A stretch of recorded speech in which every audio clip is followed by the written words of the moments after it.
What's going on, GMU classmates? So I'm about to do chapter 8 on avoidance from Sidman. So hang on to your hats and enjoy this ride because this chapter is confusing but interesting.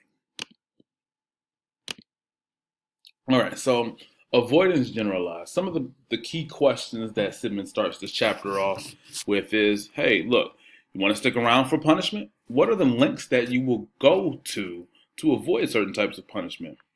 Sometimes people forego reinforcement if the punishment is too frequent or too intense. So that activates another question. So, do people have to experience punishment first to initiate escape behavior? Sidman gives the example of waiting for your car to stop before filling the tank, right? So, is that something that you wish to avoid, or do you wish to escape that by actually letting your tank run dry, and then you have to escape the whole situation? So the point here being is that most people do not wait for the aversive stimuli to occur before escaping some aversive outcome. But when that happens, when beforehand, that is the key distinction that he makes between escape and avoidance. Escape is something that you experience in the moment, and you're trying to negatively reinforce yourself by removing yourself from that aversive um, incident, event, or stimuli. Whereas avoidance, you are not trying to experience something you've experienced in the past, some type of punishing event, and you avoid it altogether. It took me 2 minutes to go through that. All right, so what triggers avoidance? So like my man Sidman does frequently, he hits us up with the the experiments. So what's the EAB, or what's the experimental analysis of behavior behind this thing, right? So he talks about the rat in the darkness. So there was this rat that was in an operant chamber or cage or whatever you want to call it, with a lever and a light. The light comes on for about 5 seconds. After the 5 seconds is over, then the rat experiences a shock. All right. So after a while, the rat learns to press this lever to delay the shock. So then, furthermore, once the light comes on, the rat learns, if I once this light comes on, it's signaling me to press this lever, and then the shock doesn't have to come. So the rat goes from experiencing shocks every 5 seconds after this light goes on and off to, all right, once this light comes on, if I press the lever sometime within this period, then the shock won't come immediately. Then he learns, well, if I press this lever whenever this light comes on, then I won't experience a shock. So eventually he learns to avoid the shock altogether. But the signal to avoid the shock, or that establishing operation, if you will, is that light. So this is where a pretty crucial comment in the text comes in. Um, so, of course, the light becomes a warning signal. Humans have similar responses to that of rats, and having to experience punishment first prior to learning to avoid.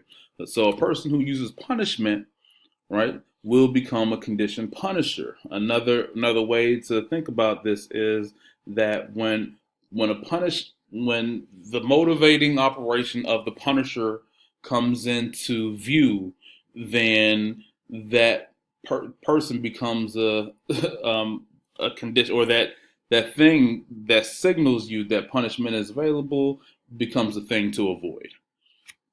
Wow, that's a really convoluted, complex way to explain that. So let me try to make it a little bit more simple.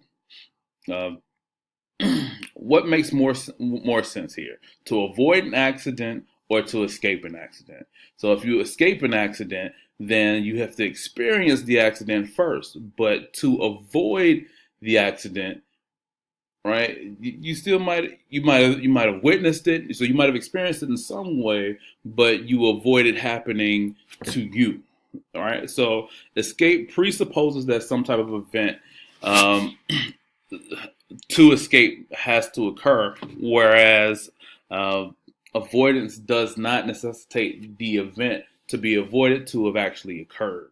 Therefore, avoidance is preventative slash adaptive behavior.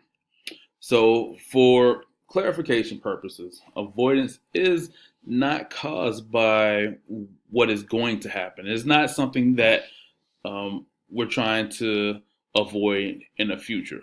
So, avoidance is a behavior that happens now, um, not necessarily to something that's going to happen in the future. You get that negative reinforcement immediately. So, rather the first cause with our past shocks or punishing experience. So if we have found our avoidance button, we activate it. So we know what we have to avoid.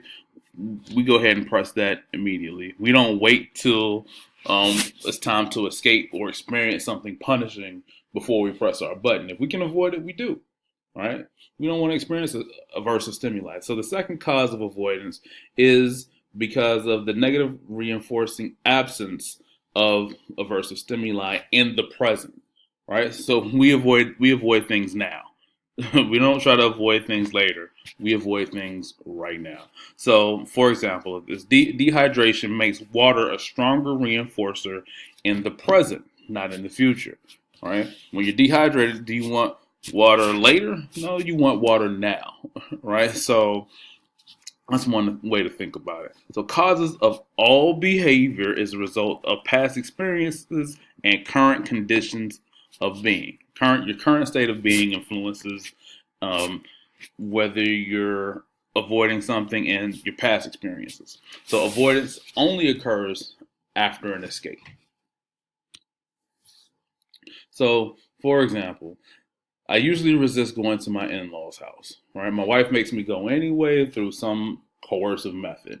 I may be avoiding having to try some aversive beverage concoction my father-in-law pressures me to try frequently when I go to his house. So the current outcome is I'm avoiding trying to taste a nasty beverage. However, the avoidance contingency only becomes evident once you understand my past experiences with my father-in-law. So you know, in order to escape. So in one sense, I'm constantly in this state of escape, but the avoidance of of that aversive stimuli is the result after I've experienced a situation that I have to escape. So fighting against myths. So expectancies as causes. Sometimes explanatory fictions get in the way of our ability to use avoidance as a means of adaptation.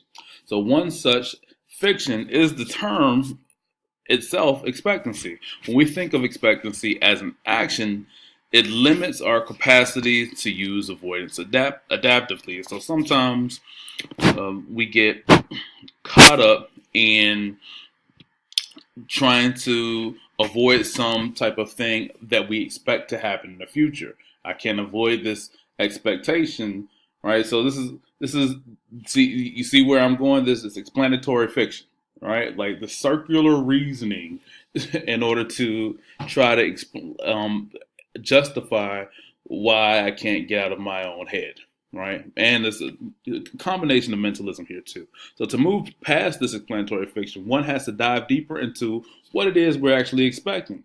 So expectancy inherently is something that happens in the future and limits our ability to proactively avoid consequence.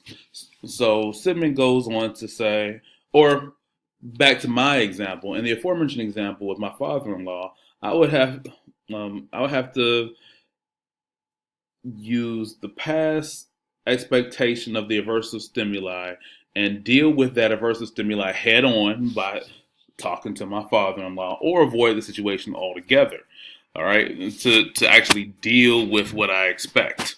Right, and then thereby lessening my expectations of the aversive stimuli and the aversive stimuli itself. Having that drink with my father-in-law.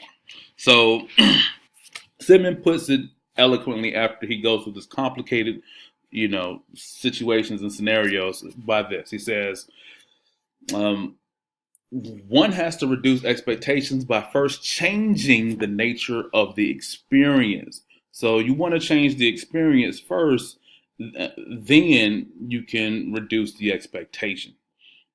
Right? And then that's how we actively get past the myth of expectancy. So you're not avoiding something because you expect something. You're avoiding something because of some type of aversive thing that's happened in the past. All right.